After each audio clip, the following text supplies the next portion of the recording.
Hey, what's up, guys? Blaine Duncan here from Halloween Lives, the podcast of Michael Myers, joined, as always, by my brother, Austin. We are here with episode number 47, and we're actually recording together. This is the first time we've actually done an episode like this besides a live episode, so it's kind of fun to get together and do this in person.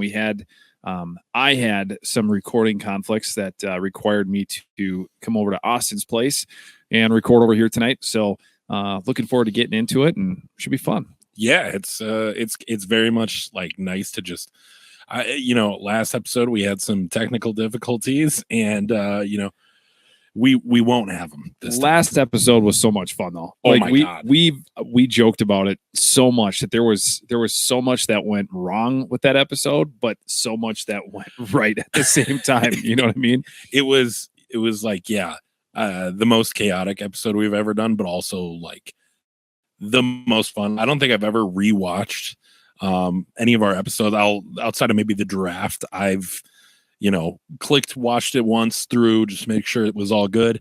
And then, it's kind of history in my mind, but that last episode was so much fun, man. It was so funny. Yeah, it was so funny. If you guys have not had an episode or a chance to check out episode number 46, make sure you get out and do that because, it was a lot of fun.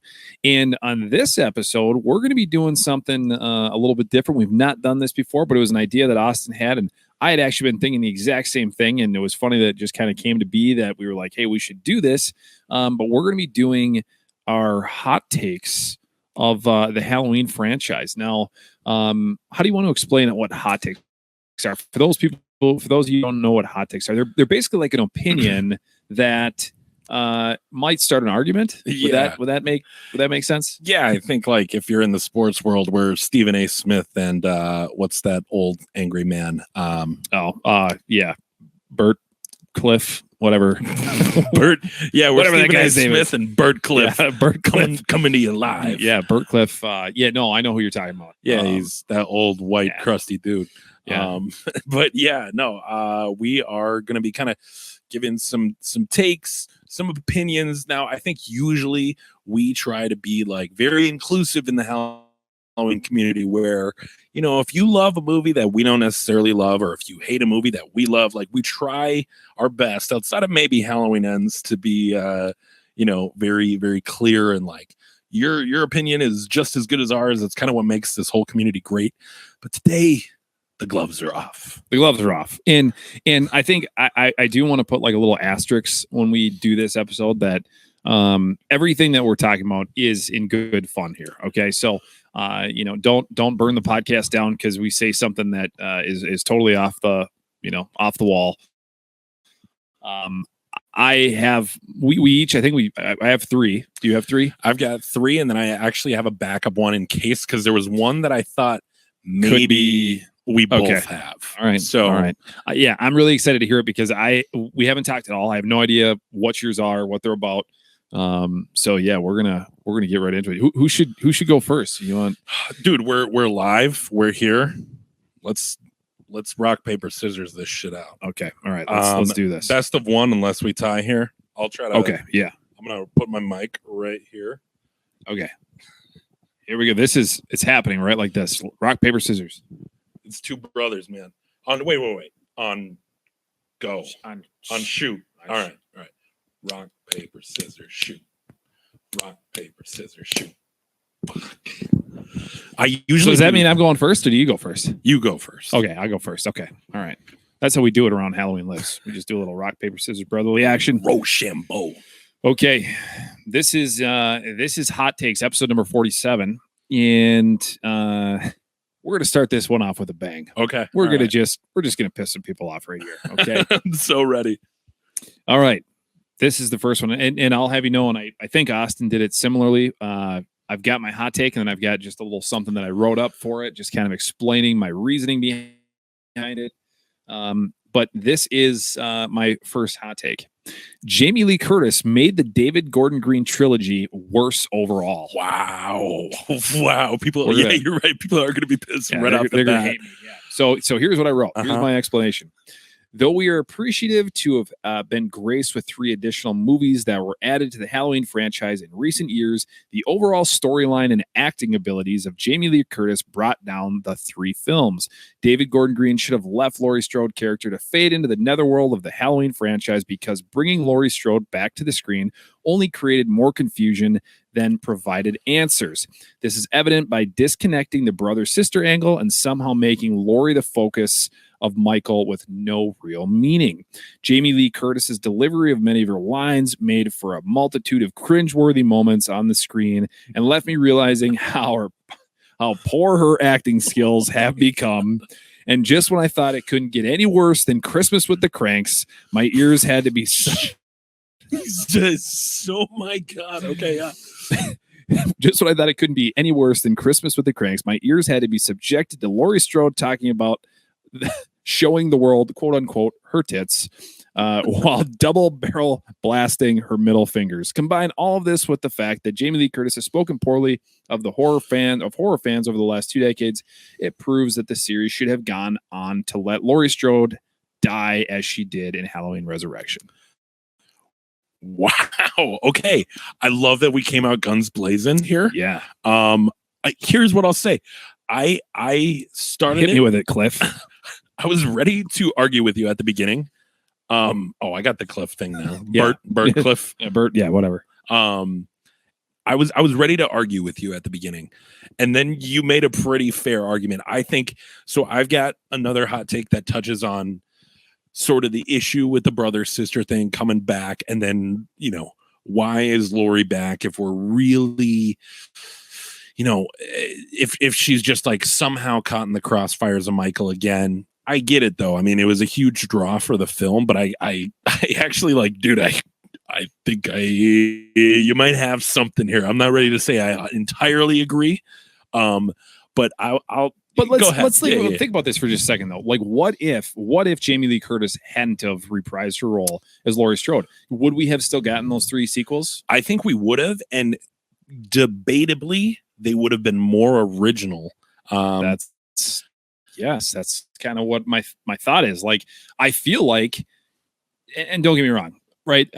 We talked about this at the beginning of the episode. Like, we're saying this somewhat in jest, right? Right. But we were handcuffed to the Lorie Strode saga, and if they had killed her off in 18 and we had been able to develop more of the character of Allison and maybe even introduce Corey in Kills somehow, right? I mean, even if the franchise had still gone the direction that they did, like, Lorie Strode played such a minimal role in Kills.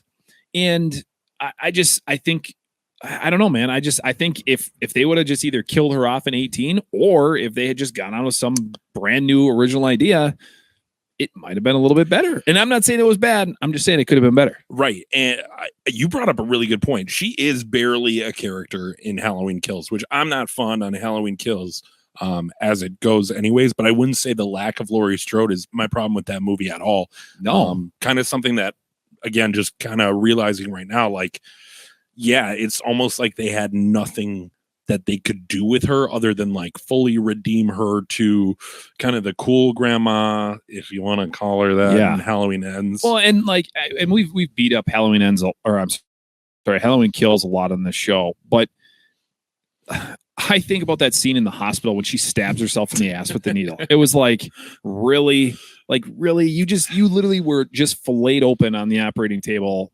10 minutes before that. Yep. And now you're walking around the hospital, and it was just, it was too unrealistic. And I'm not looking at movies all the time from like that. It's got to be realistic all the time, right? I get it. There's got to be some movie magic in there, but that was just so far fetched. Like, they did Lorie Strode dirty in Kills, but I think in some ways Lorie Strode did the entire David Gordon Green trilogy dirty by being Lorie Strode. Yeah, I mean, I think you got a fair argument there, and I think, like, yeah, if you're sounding off in the comments, understand that too. But I feel like there's some legitimacy to that. Like, yeah, maybe instead of making Rambo Lorie, like, I'm just realizing I have a problem with Lorie almost that entire new trilogy, because by Ends, it's almost like we've swung so far the other way, right, that it's like, this isn't even the Lorie we saw in 1978. This Right. is a different character. Again, I'll give props to H2O how they handled Lorie, because I think that's the best take on a older Lorie. Yeah. And yeah, maybe to a degree they were like, well, we can't do that. It's already been done. Maybe just go with a fully original brand new idea. storyline. Like, and that's the thing. I would have been genuinely interested in seeing just a brand new idea, you know, and who knows? I mean, what do you guys think? Do you think we would have actually gotten we would have gotten the full trilogy? Who knows? We'll never know. And I know there was a story that like Jake Gyllenhaal was actually the one responsible for getting Lorie Strode, Jaime Lee Curtis to sign on to the film, because Jaime Lee Curtis is like his godmother or something like that. You've never heard this story? News to me. Yeah. So Jake Gyllenhaal, there's some. I don't know that it's an actual like familial relationship, but it's like he's like her godson or something like that, or they're just really close. I could be just bullshitting on the whole. But somehow the story went that he called her and was like David Gordon Green had talked to Jake, and Jake said, you should go, you really need to do this. And he was the one who convinced her to do it, along with, I'm sure, millions of dollars. But, right. Yeah. Yeah. Oh my God. Yeah. Isn't that crazy? Shout out Donnie Darko. Yeah. Good Used job, to be Donnie. my favorite movie of all time, by the way. Still a great film. That's my first hot take. So on a scale of 1 to 10, how much should I piss you guys off with that one?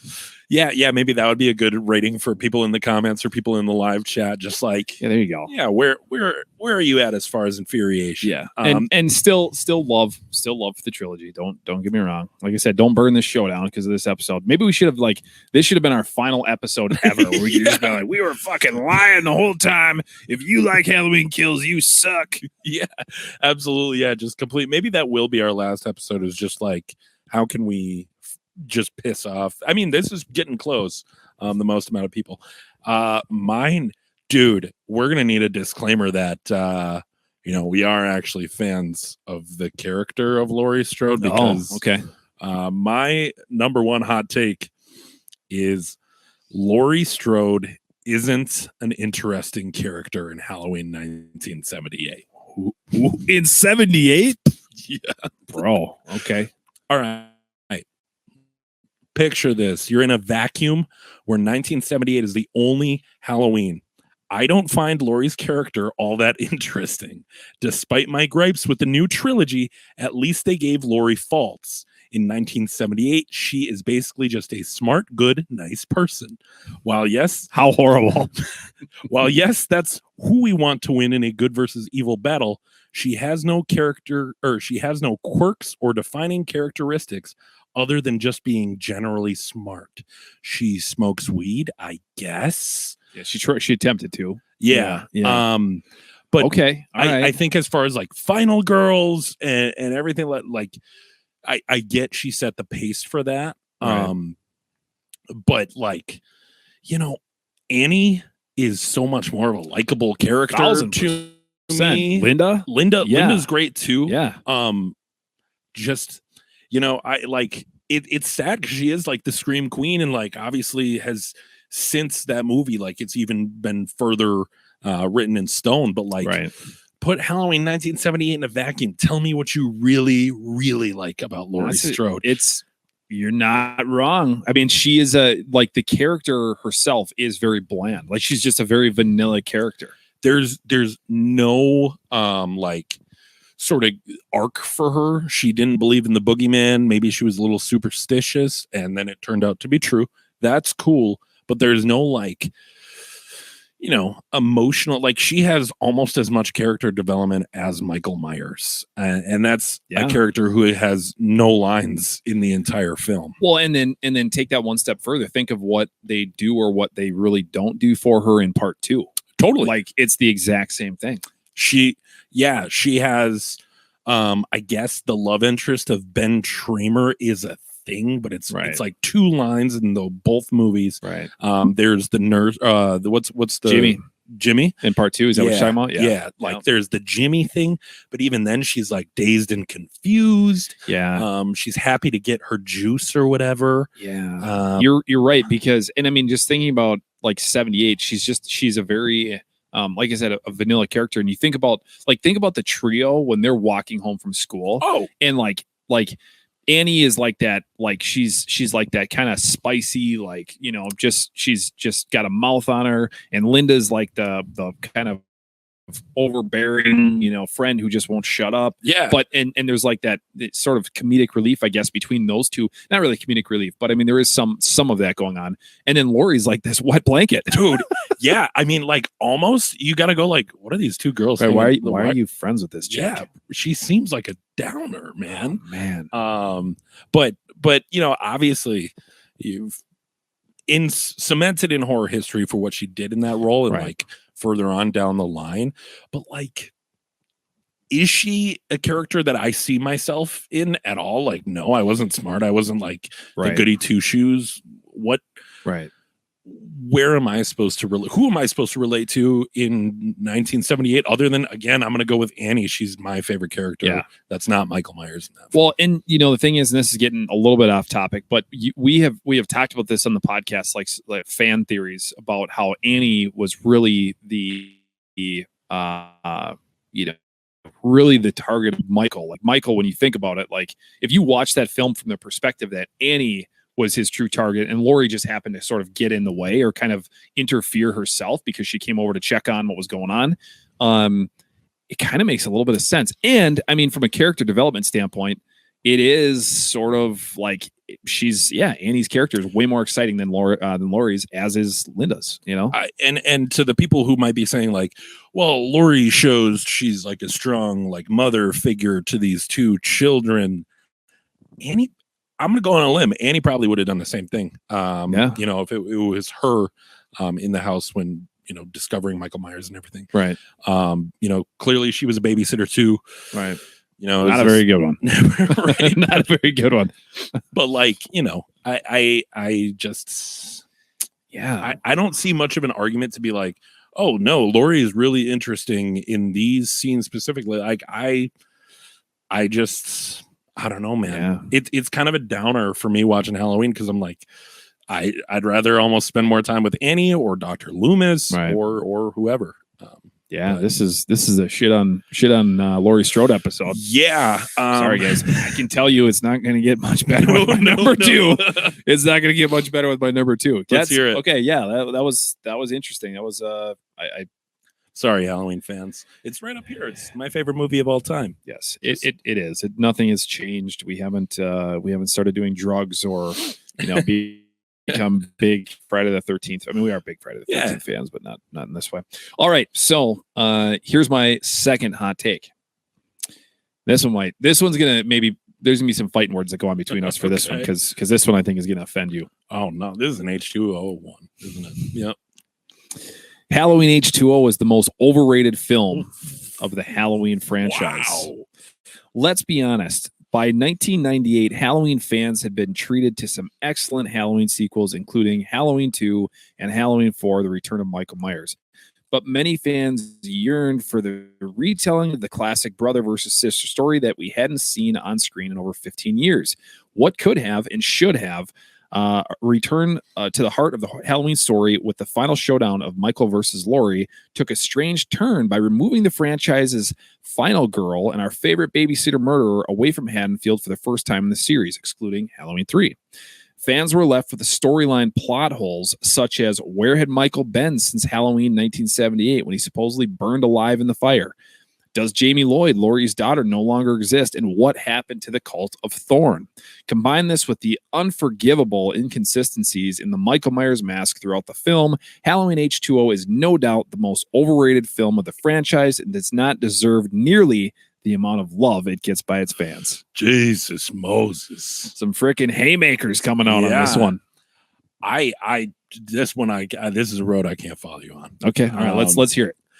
Dude, I just think like, obviously it was the first movie to be like, actually these movies don't count. I like that they did that because I think this is questionable. Maybe a mini hot take. Those movies we could do without. I think. Jeez, don't say that. I'm going to whack you with my microphone. I think Halloween H2O is a better movie than Halloween 2. I put it higher on my ranking. I really do. And I'll say this, unless if Halloween 2 didn't have the first 20 minutes of that movie, it's a no-brainer. It's a no question. You're saying if Halloween 2, if the opening 20 minutes weren't in it, it would be no questions. H2O would be better, right? Yeah, I think like those 20 minutes are like the scenes where I'm like, hell yeah, it's just more 1978, which is right. Like I said, my favorite movie. H2O, man, for me, it's just like, I feel like tonally it's similar. I mean, they do a little bit more of like the gags.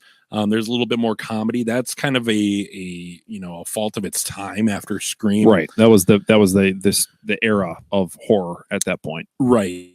Like we had already gotten to like a postmodern like criticism of horror with Scream, where it was like, okay, we're a little bit aware that some of these tropes are jokey or like a little bit like hokey, campy and totally. Yep. So we're trying to, and they definitely do it almost to a fault, or maybe definitely to a fault of like overcorrecting and trying to be too in the face of like, yeah, we know we're a Halloween movie, whatever.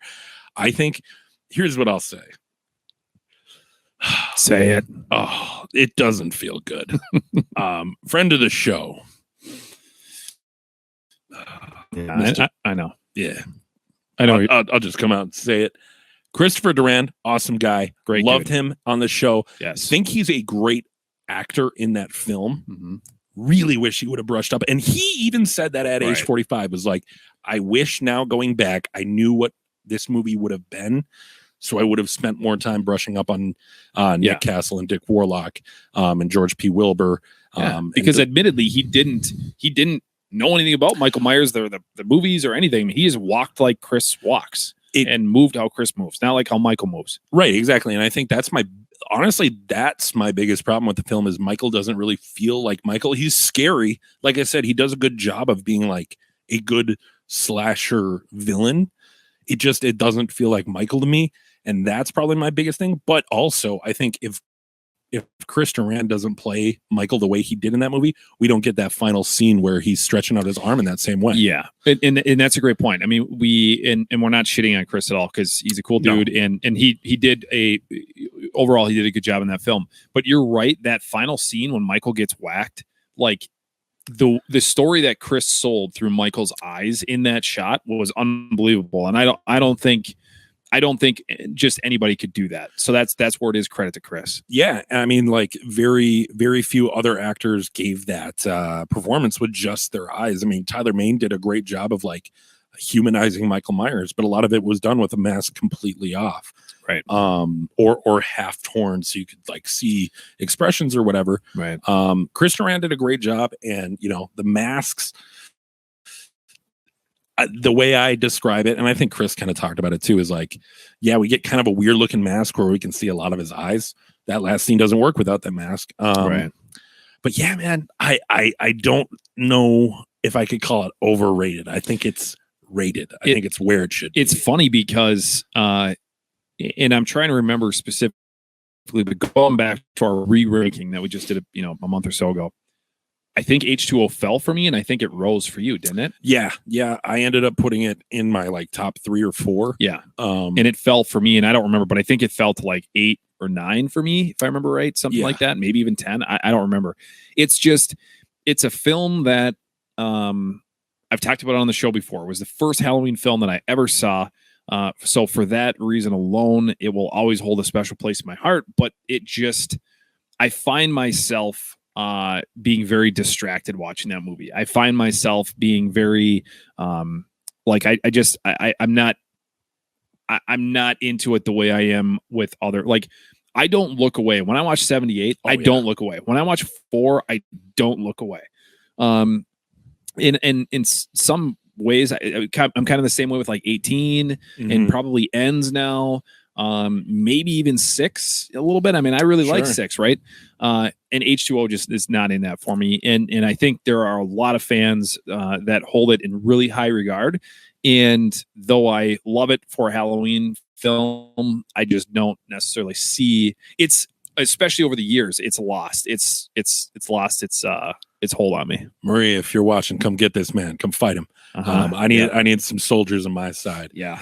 Okay. Well, that's interesting. Here's what I will say. My final word on it. it's the most ABC family of any of the Michael Myers movies. For sure. Yeah. It's a little bit, it feels like it was cut for TV in the theatrical release. Yeah, I agree.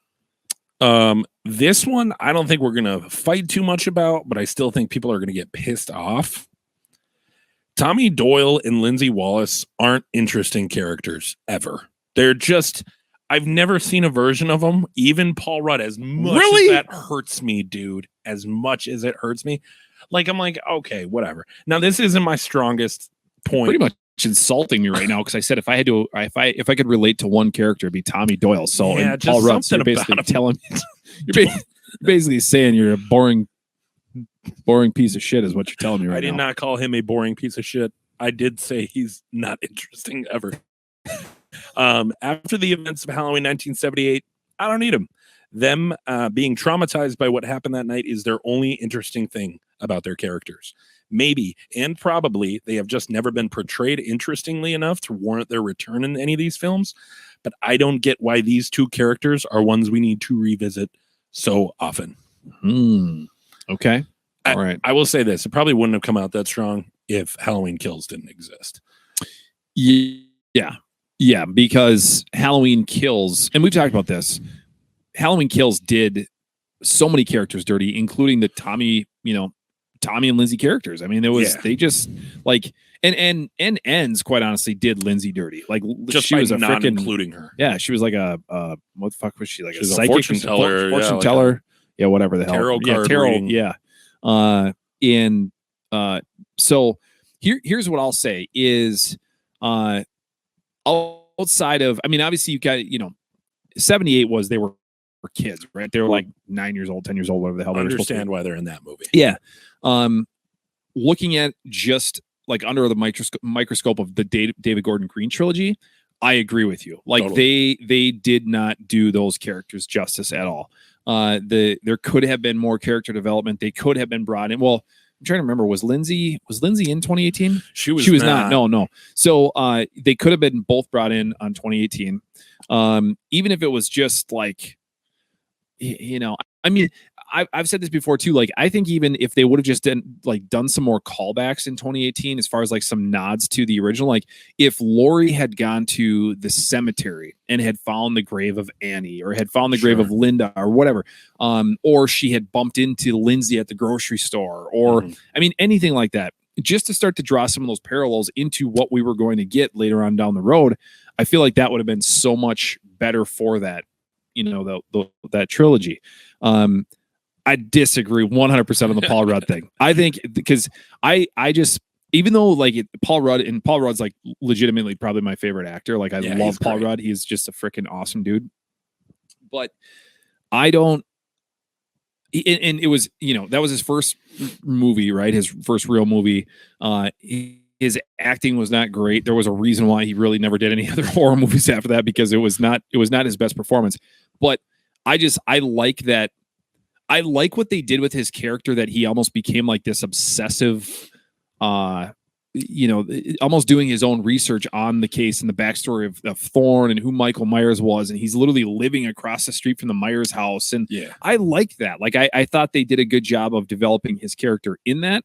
But I agree with you 100% on the trilogy. That I agree. If they almost should have just left those characters out.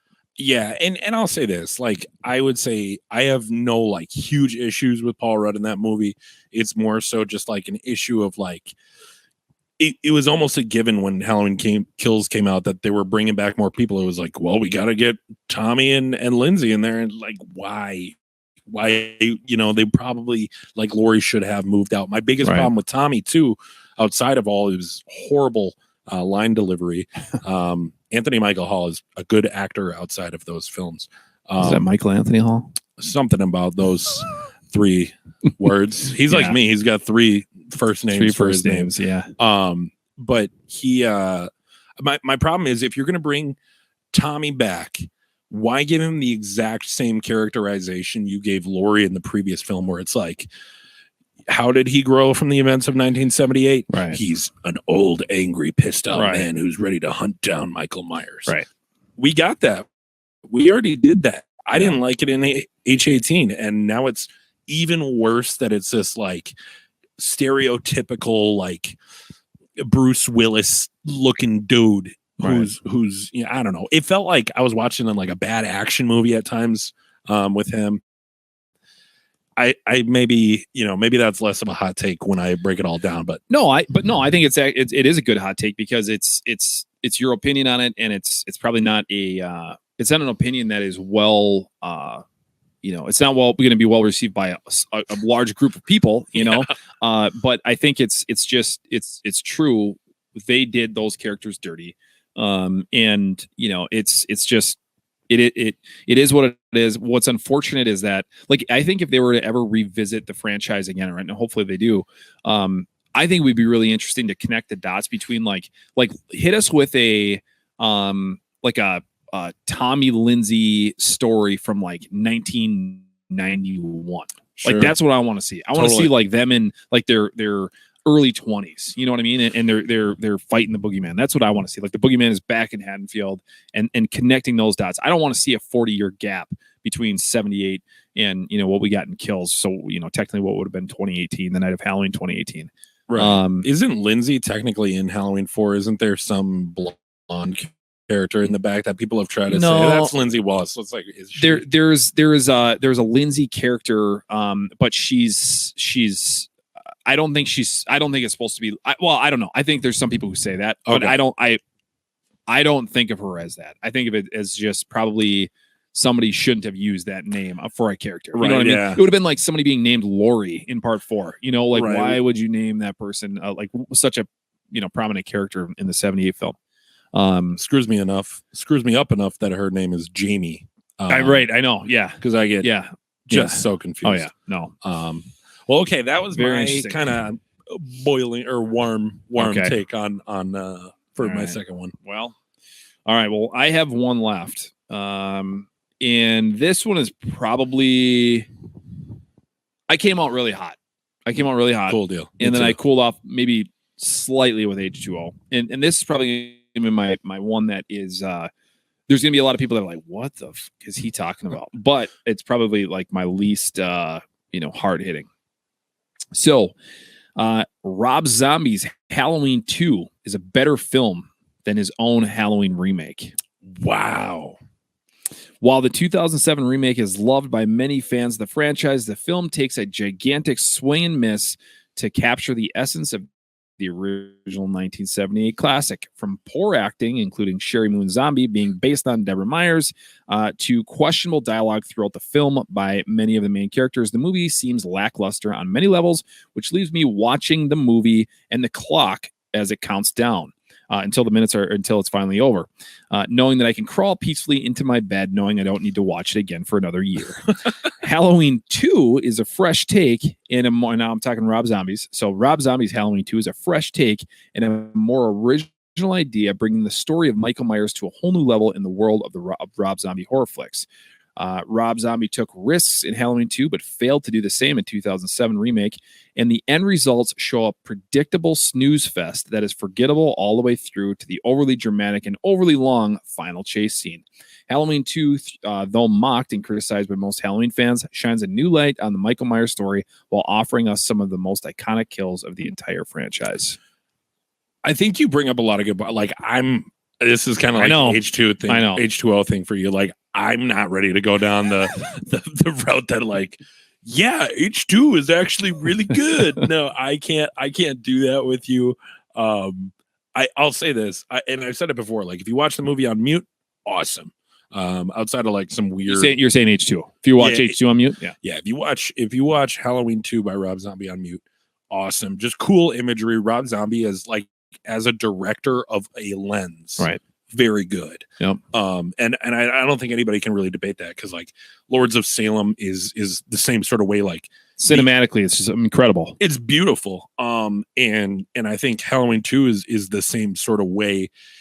It's some of the creative choices with Lorie that I really dislike. Obviously, they make a bastardized Sam Loomis, but like that's not even like on my top 10 gripes with the movie. Like he sucks as a character, but like maybe believable, because if you're going to take a guy like Sam Loomis who's nuts, maybe, and everybody in a Rob Zombie movie is like at least 20% asshole. Yes. So at least, like, yeah, true. Even at Lorie is very dislikable yeah. at a lot of the time. God, that's a good point. That's a really that is like legitimately everybody who's in a Rob Zombie film is like, you're like 20% of the film, you're like, man, I hate this fucker, dude. Yeah, like there are even Lorie Strode, who I complained about in the first movie. There are times where I'll be like, huh, that's cute or whatever, like, right. Watch her or whatever. There's no like above base human level that I'm like, oh, that they seem like a decent person. I think Deborah Myers shows some of the most like kind human interaction or you're saying, no, that's true. Yeah.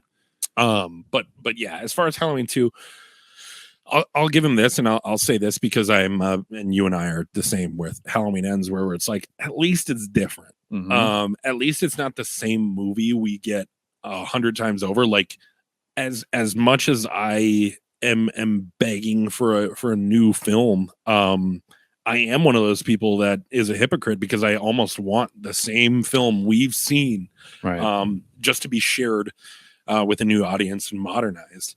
But at the end of the day, that's not what's is going to be interesting 20 years down the line from now, which is kind of what you're talking about with Halloween 1, where it's, I mean, the first half of that movie, there's new things. I'm not a huge fan of the first half. I actually like the second half better. Agreed. Yeah. But with that second half, just watch Halloween 1978. Right. It's done better. Michael's more threatening in the new one, but like, I don't know. Give me 78 easily. I feel like it's a very simple recipe, right? I mean, we're not asking for something we're not asking for you to reinvent the wheel with these new movies, right? We want Michael Myers to chase after one person. We want him to hunt that person down, and there are other people that get in his way and he kills them. Like, it's a very simple concept, and the good guy always wins in the end, and they kill off Michael only to realize that he's really not dead, because you can't kill the boogeyman. And I feel like just we've talked about this a little bit too, like the 2007 remake.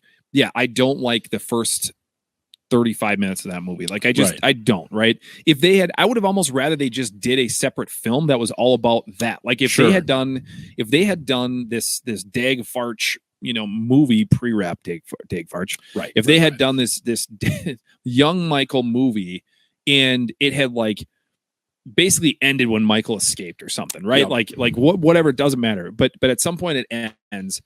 But it's like it's two different films. And he, for as great of a director as Rob Zombie is, in some cases, he remakes the original 78 in the second half of the film, but he doesn't do it, and he doesn't do the justice that it deserves. Right. So therefore, when I look at Halloween 2 and I go, okay, well, he literally just took this idea and ran with it. He came up with this whole idea. And when the movie first opens up, you're like, oh, this is going to be like all takes place at the hospital. And it's going to be just like H2, the original H2. And then you come to realize it's obviously this dream sequence. But I think that's where I appreciate the fact that he did something different. And he took a story, he took some risks, took some chances. And he's the first one to admit, like, the Weinsteins came in and totally like screwed him over and changed shit, and they rewrote scenes. And I heard those guys aren't even that nice anyways. Well, I think they're the one's got some problems. Have you heard the news? Yeah. Okay. I did hear the one is incarcerated. Second best Halloween brothers of all time. Yeah, right after us. That is true. But yeah, I heard they just came in and I was gonna make a joke, and I'm not gonna make a joke. Jesus Christ. They ruined what he had created. And that was that. So that's where I guess my point is that I appreciate what he did with H2. I'm not saying that it is the greatest film in the world, because it's not. But the more I think about H2, the more I realize it's not that terrible. Right. Yeah. I'll go with you there where, respect that they did something new in the same way that, and you got to kind of throw it at the wall. Halloween Ends stuck for me a little bit better, but Halloween 2. Yeah. Maybe next October I'll look at it with a little bit of a different lens. Yes, sir. So down to the last one. Now I might use my backup. I'll say quickly what my original last one was, but I don't think it's that hot of a take. Originally, I was going to say the anthology series works way better than the direct sequels to 1978. I would have, looking back, almost rather had that just because I have issues with Michael Myers being supernatural. But if he's only coming back on Halloween, it almost leans itself to something supernatural tying in with. Yeah, I can see that. All right, this one will piss at least half of the people off, guaranteed. I wrote this one at work today after writing the other ones, and I went, This is going to do it. Yeah. All right. Halloween Ends. By the way, if you're listening, anybody from his work is listening to this. You heard what he just said here. He's working on this shit at work. Yeah, absolutely. I think I was literally shitting while working and doing this. Getting paid to shit and write Halloween Lives podcast. It's the best job in the world, baby. Halloween Ends is the best thematic sequel to Halloween 1978. Whoa. Say that again. Halloween Ends is the best, theme-wise sequel to 1978 out of all the others. And what I mean by that is it's a modern take on the good versus evil thing. And we even get kind of somebody who teeters both sides of that line. I think it's so true to what Carpenter created in the original one. People are going to hate me, dude. I kind of hate you. It's dude, when I think of why would we make a Michael Myers movie in 2022 at the time? Mm-hmm. That's why you do it, man. You do it to tell a story like that. Right. Otherwise it's just a slasher. It's just like any other Friday the 13th. I mean, Halloween Kills. We just talked about how, the formula is simple. Just have Michael going after one person, killing everyone in sight. That's kind of Halloween Kills, and I don't like that movie. Halloween Ends is it feels like a story worth telling. Whatever you want to say about the love stuff, I don't mind it at all. Nope. I think I'm a lover. Tell me about it. I'm a lover, not a stabber. I think Corey is the most interesting character that isn't Michael. Wow, that might be the hottest take of all.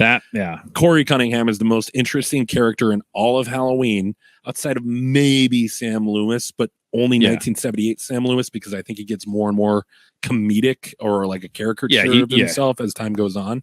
I think Corey Cunningham is the most interesting character to me outside of Michael Myers. That is a hot take, and it's a hot take I would agree with. Let's go. Yeah, that is a hot take I would agree with, and it's a hot take I agree with so much that, and we've mentioned this on the show before, that he should have been in 2018, or Kills, or a combination of the two, right? He should have been introduced earlier because there was a story there to tell, and they should have expanded on that more than just like popping him in on Halloween night 2019. Yep. And having this whole thing happen. There should have been more of a backstory there.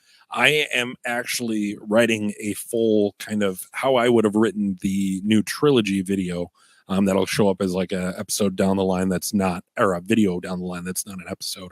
It's going to come out before or after your mask making video, dude. I don't know. That one's for Justin. Yeah, that is for Justin. Sorry about that, man. What was I going to say? I think realistically, cut Kills out of the picture. Mm-hmm. You got to go full balls to the walls and make people think that Corey is the new Michael in the second movie. Bring him in the first one. Make people think at the end of that movie that Michael's dead. Right. Corey's the new Michael. And then we're going, oh my God, I don't want to see the third movie. This is not my Michael Myers. Have Michael's glorious return in that movie. Maybe even don't make it a secret marketing wise. Yeah. Do a bait and switch, or if you wanted to do the bait and switch the opposite way than what we got with Halloween Ends, and have him come back in the second act, murk him quickly, so it's almost like, oh, this dude was never Michael Myers. Don't give him some cinematic death. Right. Just get him whacked just quick. Kill him off. Yeah. And I think there's a better story to tell over 3 movies with Corey's character, because they made me love and hate this guy right. within 2 hours. Yeah. Imagine what they could have done. I mean, and shout out to Rowan Campbell for like acting his ass off, and doing that, and also being the coolest guy ever. We met him at age 45, and just legit like made me feel like I was one of his boys. Yeah, he was. He was an awesome dude. And here's the thing: like when you think about like, okay, so think about every single film, right? Every single film from 78 all the way to ends. There are certain characters, and we kind of talked about this, doing a recast of the original 78, like who we would cast. But like there are certain characters who in all of the movies who are definitely replaceable. Yeah. And it's no disrespect to the actors who played them, right?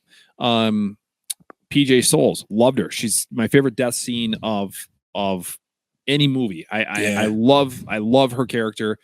But if it wasn't PJ Souls, it could have been somebody else, right? I mean, it totally, there could have been a plethora of women female actors out there, actresses who could have done that same thing.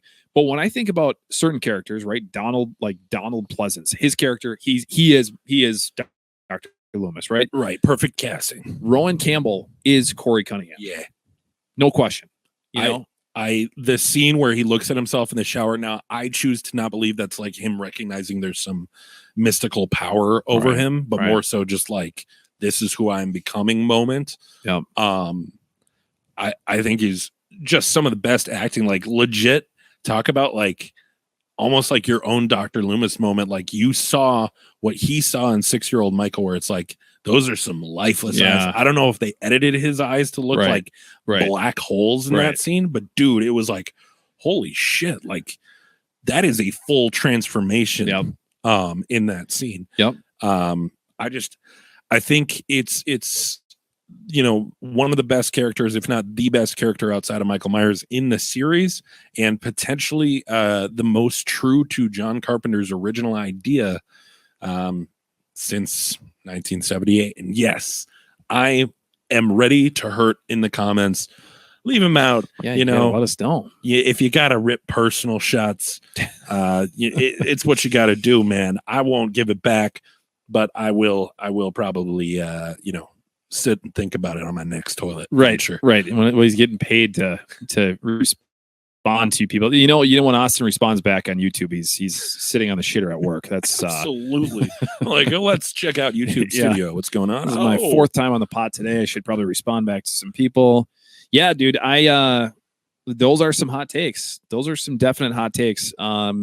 What do you guys think? I mean, what are your hot takes? Do you guys completely agree, disagree? Are you never going to listen to us again? Like I said at the beginning of the show, we love this franchise. You guys know that.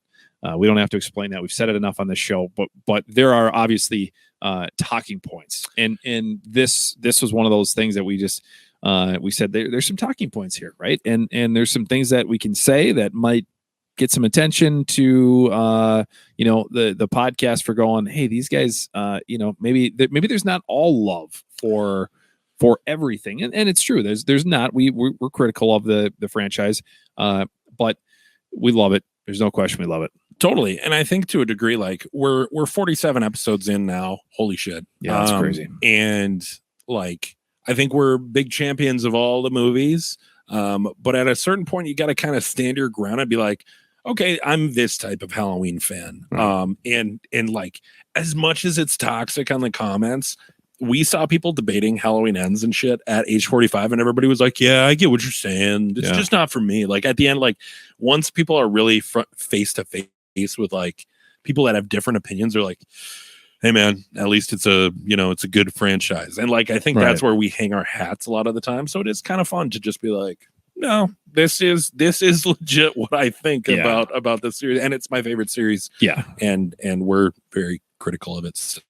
Yeah. And the thing is, these are all probably things that you and I, we may not have talked about these specific topics, but you and I have talked so much about this franchise outside of this podcast. And for years, we talked about this franchise before we even had this idea to have this podcast. So we are critical, but we do love this franchise, as you guys do, and you've been sticking with us for 47 episodes. We've been watching the whole time, so we know how much you love it. You love it as much as we do. But yeah, we want to hear, what are your hot takes? What do you agree with? What do you disagree with? Who do you agree with more? Do you agree with me? Do you agree with Austin? Are we both full of shit? You can let us know. Let us know in the comments. We'd love to hear. But that's going to do it for episode number 47. Can't believe we're there. We did mention we've got some exciting things coming up. We're going to do another live show here not too far down the road. We're coming up on goddamn, our 1 year anniversary, man. That's great. 1 year of weekly content on this subject. It's crazy, bro. It is really nuts. And people are always like, how do you still have stuff to talk about? But you just brought up a really good point. We talked about this series for 20 years. Yep. Before we got to this show. Yeah, so it's wild. It's wild. Like, you're gonna be gone next week. Austin's got to go do a little traveling, so we're gonna have a special guest co-host. It's gonna be hosting this thing with me. Really excited to get them on, so that'll be exciting for you guys to see that as well. But yeah, we're planning this next live show. We got to make the announcement yet of when that's going to be. We have the date set in mind, but we haven't made the official announcement. But we'll be sure to get that out to you guys as soon as we can. But that's going to do it for episode number 47, the hot takes episode, the episode that's going to either get us kicked off the internet, or people are going to love it. We'll have to see what you guys think. So make sure you guys hit that like button, hit the subscribe if you've not subscribed. Get us to 1,000, baby. Get us to 1,000, for the love of Christ, please. Just 4 digits. Yeah. It'll make us feel good in ways that nobody else can. God damn it. You're so right. Yeah. Anyway, I'm Blaine Duncan. That's my brother, Austin. That's going to do it for episode number 47. I will see you guys next week. Austin will see you in 2 weeks. Have a good night. We'll see you.